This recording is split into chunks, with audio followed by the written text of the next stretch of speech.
MS Excel के अंदर function की से क्या होता है, इन सभी के बारे में हम लोग जानेंगे। यानी कि F1 से लेकर के F12 तक इन सभी की से क्या होता है एक्सेल के अंदर, इन सभी को हम लोग कवर करेंगे आज के इस वीडियो में। अगर आप इस वीडियो को पूरा देखते हैं तो अपने आप को एक्सेल में और भी ज़्यादा इम्प्रूव कर पाएंगे। तो वीडियो अगर अच्छा लगे तो वीडियो को लाइक शेयर कीजिए, और अगर आप हमारे चैनल पर नए हैं तो हमारे चैनल को भी सब्सक्राइब कर लीजिए, क्योंकि मैं आपके लिए ऐसे ही इन्फॉर्मेटिव वीडियोज़ लेकर के आता रहता हूँ। तो चलिए स्टार्ट करते हैं। दोस्तों, मैंने यहाँ पर माइक्रोसॉफ्ट एक्सेल को ओपन कर लिया है। फ्रेंड्स, ज़्यादातर लोगों को पता ही होगा कि ये फ़ोन से हम लोग हेल्प ले सकते हैं एक्सेल के अंदर। तो जैसे ही हम लोग यहाँ पर ये फ़ोन प्रेस करते हैं, यहाँ पर जो है हेल्प का विंडो ओपन हो चुका है। तो ये फ़ोन से जो है हेल्प मिलता है।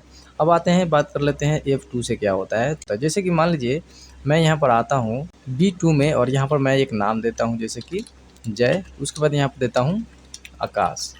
अब हमको इसमें जो है जय का जो सेल है इसको एडिट करना है। तो इसके लिए हम लोग कैसे करेंगे, इसीलिए हम लोग सबसे पहले जो है यहाँ में जाएंगे और यहाँ पर F2 प्रेस करेंगे। तो यहाँ पर जो है ये सेल जो है एडिट हो चुका है। अब यहाँ पर आप जो भी अपडेट करना चाहें कर सकते हैं इस सेल के अंदर।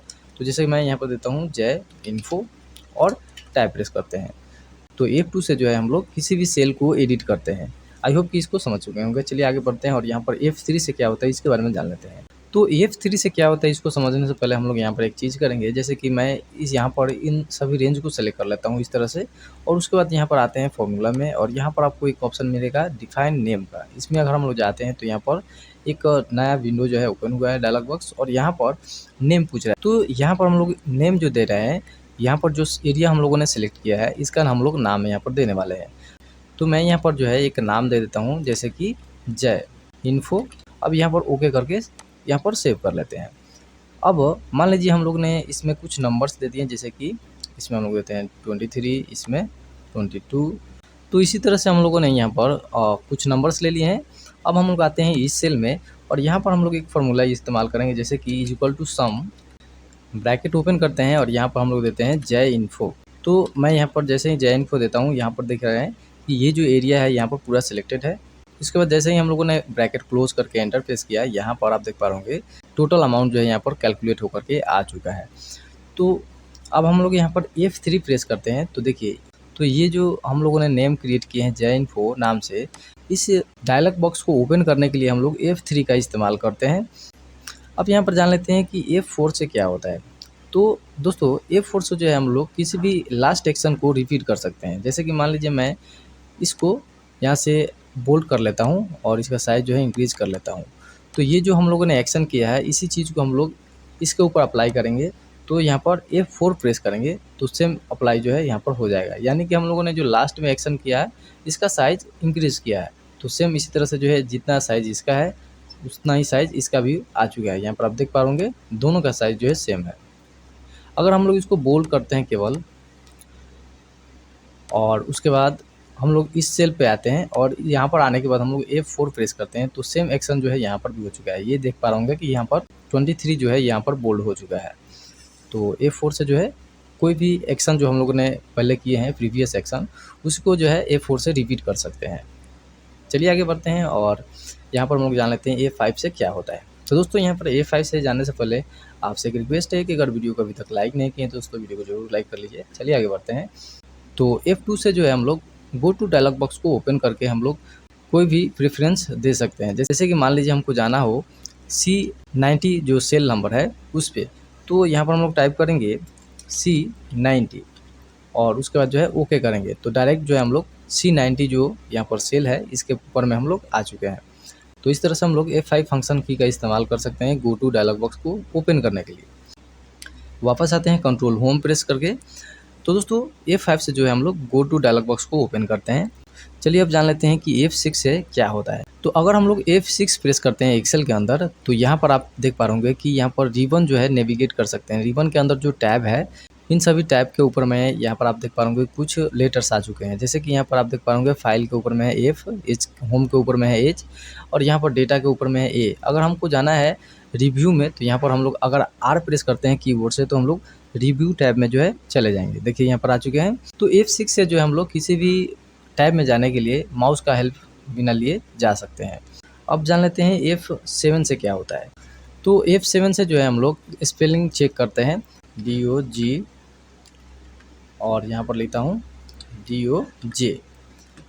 अब इन दोनों को सिलेक्ट करने के बाद मैं यहाँ पर F7 प्रेस करता हूँ, तो यहाँ पर आप देख पा रहे होंगे कि DOJ जो है यहाँ पर डिक्शनरी में नहीं है, तो आप यहाँ पर DO से आप रिप्लेस कर सकते हैं, या फिर DOG से रिप्लेस कर सकते हैं, या फिर DON से रिप्लेस कर सकते हैं। यहाँ पर बहुत सारे ऑप्शन आपको मिल जाएंगे। तो यहाँ पर मैं DOG लिखने वाला था, तो यहाँ से हम लोग चेंज कर लेते हैं। देखिए चेंज हो चुका है।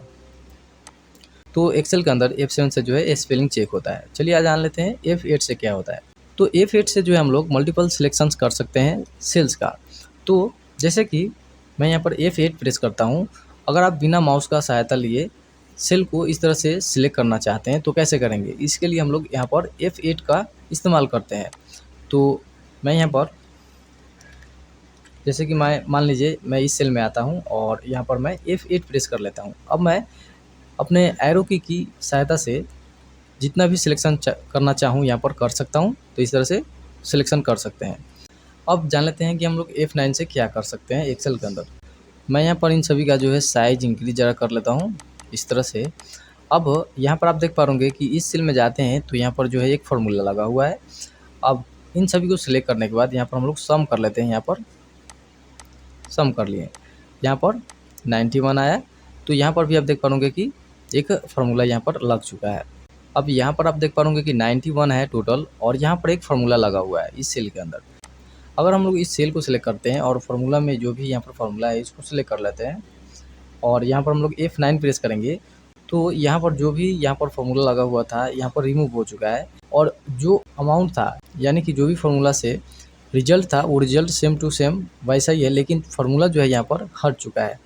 तो अगर हम लोग यहाँ पर भी कर सकते हैं, तो अगर हम लोग इस सेल में आते हैं और यहाँ पर भी हम लोग अगर फार्मूला बार में जाते हैं और F9 प्रेस करते हैं, तो सेम यहाँ का भी फार्मूला जो है हट चुका है, और जो रिजल्ट है सेम टू सेम वैसे के वैसे ही है। तो F9 से जो है हम लोग फार्मूला को रिकैलकुलेट कर सकते हैं। अब आता है F10। तो F10 से भी हम लोग यहाँ पर टैब को एक्सेस कर सकते हैं बिना माउस का हेल्प लेते हुए।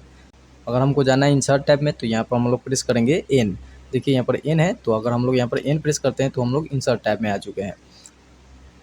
अगर हमको टेबल यहाँ पर इंसर्ट करना है तो यहाँ पर हम लोग T प्रेस करेंगे। टेबल यहाँ पर सिलेक्ट कर लीजिए, रेंज जो भी रेंज आप सिलेक्ट करना चाहें, तो हम लोग यहाँ पर रेंज सिलेक्ट कर लेते हैं एंड ओके कर लेते हैं। यहाँ पर एक टेबल का फॉर्मेट लग चुका है। Ctrl Z करते हैं। आप जान लेते हैं F11 से क्या होता है।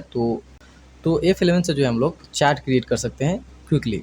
जैसे कि यहाँ पर मैं एक नाम देता हूँ और इन सभी को सिलेक्ट कर लेते हैं एंड F11 प्रेस करते हैं। तो जैसे ही हम लोगों ने F11 प्रेस किया, यहाँ पर जो है एक चार्ट बनाया आ चुका है। कलर चूज़ कर लेते हैं, तो यहाँ पर जो है क्विकली जो है चार्ट बन चुका है। तो F11 से जो है हम लोग क्विकली चार्ट क्रिएट कर सकते हैं। इसको क्लोज करते हैं, आते हैं शीट 1 पे वापस से, और लास्ट जो है हमारा F12 फंक्शन की है। तो F12 से हम लोग एक्सेल के अंदर सेव एज डायलॉग बॉक्स को ओपन करके सेव कर सकते हैं अपने वर्कशीट को। तो ये थे हमारे एक्सेल के अंदर कुछ फंक्शंस की का इस्तेमाल। आई होप कि ये वीडियो आपको इन्फॉर्मेटिव लगा हो। अगर वीडियो इन्फॉर्मेटिव लगा हो तो वीडियो को लाइक शेयर कीजिए। मिलते हैं नेक्स्ट वीडियो में। जय हिंद।